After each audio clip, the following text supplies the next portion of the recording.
Terra Firma! Olá pessoal, eu sou o professor Luiz Roder, esse aqui é o canal Terra Firma Society. Vou convidar você para deixar o like, o dislike, se inscrever no canal, vir participar da comunidade Terra Firmeza, ser um cidadão Terra Firmeza e participar da comunidade Terra Firma, né? Terra Firma Society. Saiu disco novo do Terra Firma, o João me mandou lá, que lindo, eu não consegui ouvir ainda. 30 anos depois do primeiro disco, do disco de aniversário, e eu quero ouvir, quero falar sobre ele aqui. Mas hoje é dia de Saturday Horror Show e eu vou falar de um filme muito legal, que é um recomendo mais, né? Ou é ruim, mas é bom, que é o Drácula 2000. O Drácula 2000, ele é de 2000, né? Ele saiu em dezembro de 2000. A ideia de virar, né? Esse filme ele vai ter muita ideia de trazer o Drácula para o século XXI, né? Então, ele é um filme que ele é produzido pela MTV. E tem um patrocínio da Virgin, assim, então aparece muito videoclipe, tem muito lance de música. A moça, né, a personagem da Mary Van Helsing, a Justine Weddell, ela trabalha numa Virgin Store, né, na época que se vendia CD. Quem imaginar que esse filme ia se tornar obsoleto em uma série de pontos assim. E o vampiro é o Gerard Butler, do 300 lá, que, mano, ele tá muito Jim Morrison, assim, é muito legal, ele cabelão, todo sensual, e você percebe que foi uma intenção de deixar esse Drácula bem na pegada de Jim Morrison. Você percebe? Às vezes eu entro numa pira assim, de usar uma expressão, e aí ela vai no vídeo até o fim. Fica muito claro, e você percebe, que eles quiseram fazer uma pegada meio Jim Morrison. Tinha o filme do Jim Morrison, do Val Kilmer, era um que naquela época estava bem fresco ainda na cabeça das pessoas. Então associar aquela sensualidade do Jim Morrison com esse personagem do Gerard Butler, que você vê que ele tá no começo da carreira, assim, bem legal. Ele é legal como vampiro, mas tem hora que fica meio marreta, fica meio estranho de vez em quando. Esse filme, ele tem muito isso. Ele é legal, mas ele dá uma destoada no meio, assim, umas maluquices. Aí você tem o Johnny Lee Miller, que ele vai fazer o Simon Shepherd, que é um assistente do Dr. Van Helsing.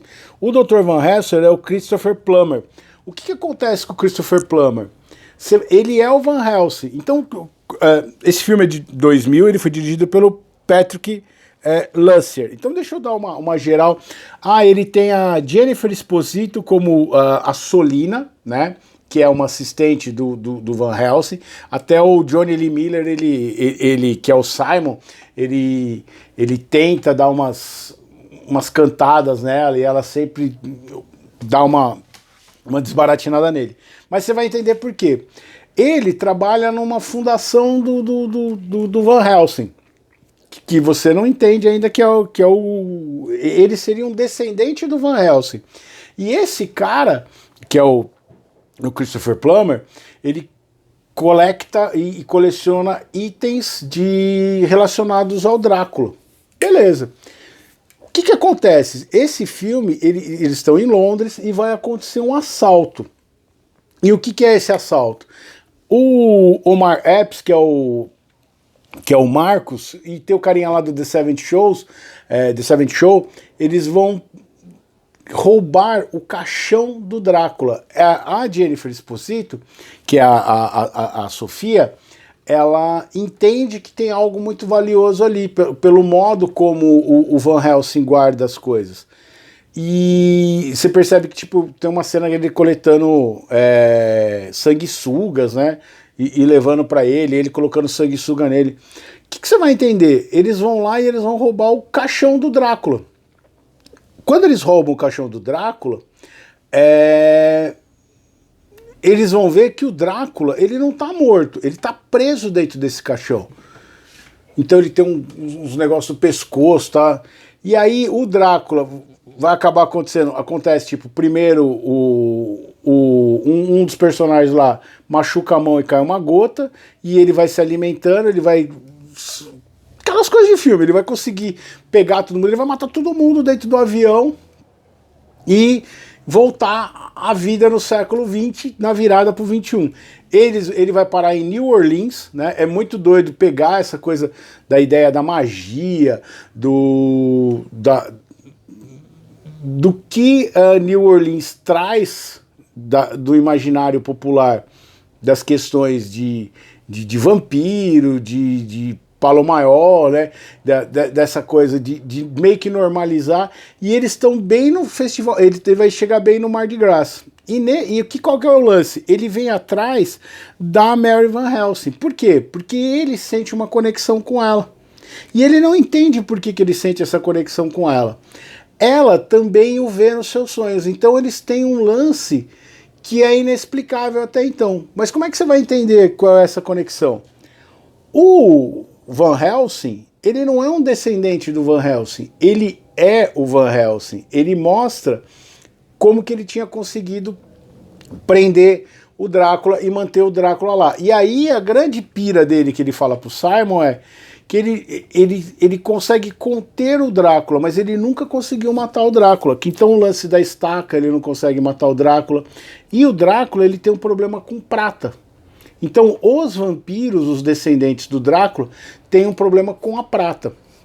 Então ele vai ter uma arma lá, meio esquema bem Constantino, assim, que tem umas balas desse tamanho, assim, que eles atiram um negócio de prata e falam, tem que atirar no coração e tal.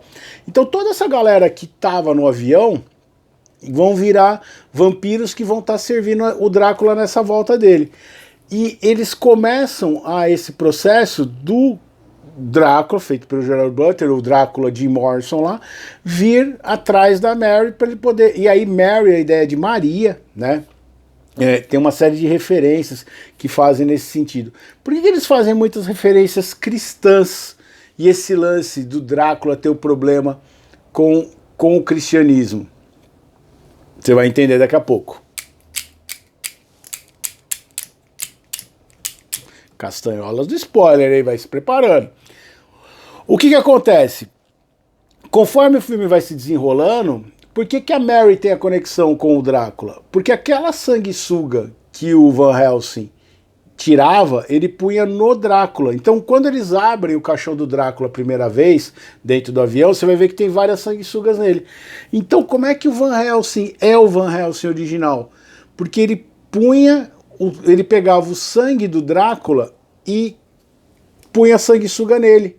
Ou seja, ele pegou parte da energia do Drácula para se manter longevo, para poder seguir até os dias de hoje. E como ele tinha parte do sangue do Drácula nas veias dele, quando ele teve a Mary, quando ele foi pai da Mary, a Mary criou uma conexão espiritual com o Gerard Butler. Então você vai entender que os dois estão conectados pelo sangue. Aí você começa a tentar entender como que vai conseguir matar o Drácula se ninguém consegue. E quando o Gerard Butler, o Conde Drácula, morde a Mary finalmente, ela vai entender a história dele. Quem é o Drácula? Ele é Judas. Ele não pode andar sob a luz novamente. O que acontece? Quando Judas foi enforcado, quando Judas se enforca e caem as moedas de prata, a forca quebra.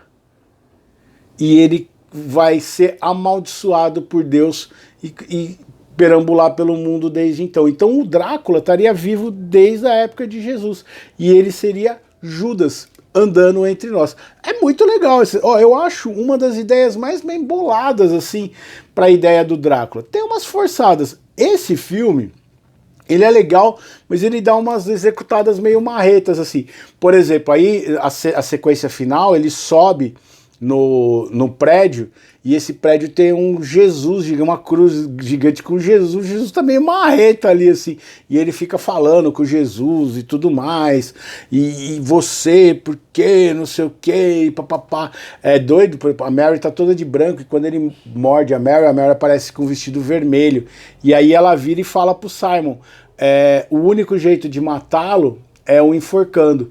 E aí eles vão fazer isso, eles vão fazer um Paranauê lá, e o Drácula ele vai enrolar no cabo desse Jesus, então a cruz cai, fica uma cruz de quase então derrubada, né, desse símbolo cristão, e ele vai ser enforcado na cruz com Jesus ali. E aí ele é enforcado e o dia nasce em New Orleans e ele vai ser consumido pela luz. É muito interessante, é legal, mas esse filme tem elementos que você olha e fala assim, meu, tá meio marreta. É muito anos 90, finalzinho dos anos 90, comecinho do ano 2000, aquela coisa da MTV, é um Drácula MTV, assim. E tem um momento que ele tá andando assim, eu falei num outro vídeo, que tá rolando Face Down do Monster Magnet, né? Num telão na Virgin, assim, rolando Monster Magnet e o David Windorf no meio de cobra, a mulher dançando, e aí o Drácula olha e fala, eu cheguei na hora certa, no momento certo, ou seja, a humanidade está pronta para mim. E a ideia é que ele ia querer dominar o mundo com a Mary e acabar com o cristianismo, né? Porque ele tem uma raiva muito grande e é doido, esse momento é muito doido, quando ele olha assim para Jesus e ele olha para o outro e fala assim, por que você me escolheu para o teu plano? Né? Ele faz uma referência do Jesus Christ Superstar, que tem no momento quando o Judas vai se enforcar, que ele fala, ó, por que você me escolheu para o teu plano vil? Né? Ele vira para Deus e não para Jesus, que Jesus não teria culpa de nada disso. Assim. Muito legal, mas tem uns porém aí, mas é um filme que vale a pena dar uma assistida. E tem a versão dublada aqui no YouTube, dá uma olhadinha aí, né? Vai estar.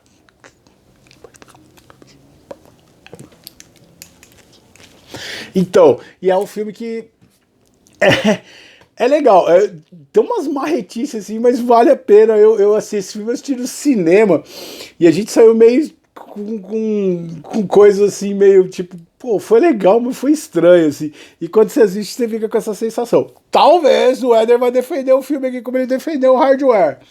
Teremos que assistir Hardware novamente pro Éder poder colocar todos os seus pontos de vista sobre a defesa do robô que morre debaixo do chuveiro a pauladas de beisebol. E aqui o Drácula vai morrer enforcado. Na verdade, ele não vai morrer enforcado. Ele é contido, enforcado, e aí nasce. Então ele teria que estar enforcado e ver a luz do sol. Até entender, né, que a ideia é que o Judas teria se enforcado no final da tarde, por isso que ele cai já nas trevas e tudo mais. Mas muito legal, é um filme que eu fazia tempo que eu queria falar dele aqui e eu acabei esquecendo. Poema de hoje. Então eu recomendo em Saturday Horror Show, Drácula 2000. Príncipe das Trevas.